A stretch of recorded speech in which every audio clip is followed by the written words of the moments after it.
ఆయన ప్రార్థన చేసి వచ్చేసరి నిద్రపోతాడు హాయిగా. వచ్చి నేరుగా మిగిలిన ఎవరిని టచ్ చేయాలి? సీమోను టచ్ చేసి, సీమోను సీమోను నీవు నిద్రించుచున్నావా అంటే ఎంత ఆశపడుంటాడు సీమోను విషయంలో. సీమోను నువ్వు అందులాంటుడయ్యా. ఈరోజు నీ గురించి కూడా దేవుడు అదే అంటాడమ్మా, నువ్వు ప్రత్యేకం అనుకున్నావే. అందరూ మిగిలిన కాస్త బలహీనలు కానీ నువ్వు జాగ్రత్తగా ఉంటావు అనుకున్నానే, నువ్వు కూడా అందలాంటిదయ్యా. నీ మీద చాలా ఆశలు పెట్టుకున్నానే, నువ్వు కూడా అందలాంటుడయ్యా.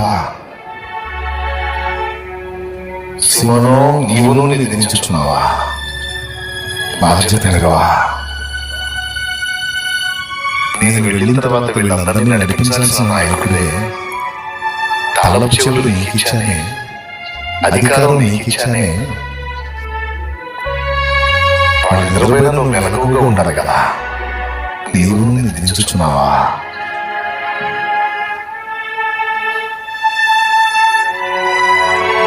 ఈరోజు ప్రభు నిన్ను నన్ను మనందరినీ మాట్లాడుతున్నాడు. సేవకులారా, దైవజనులారా, విశ్వాసులారా అందరూ నాతో సహా నా తండ్రి మాట్లాడుతున్నాను. నీవును మత్తుడై ఉన్నావా? ఏనైనా నీ ఆలోచన నా తండ్రి నాతో మాట్లాడుతున్నాను. ఆయన ఖాళీ పట్టుకున్నాను. ఏమన్నా పాటు ఉండకుండా, మెలకు కోల్పోకుండా నాకు చురుకుగా ఉండట ప్రసాదించుకో. ఏ చంద్రుని అడుగు వేట ప్రసాదించుకో. ఏ ఉద్దేశం కోసం తల్లిగడుగులో నన్ను పుట్టించావు, ఆ ఉద్దేశాన్ని కంప్లీట్ గా నెరవేర్చే కృపను కొరకు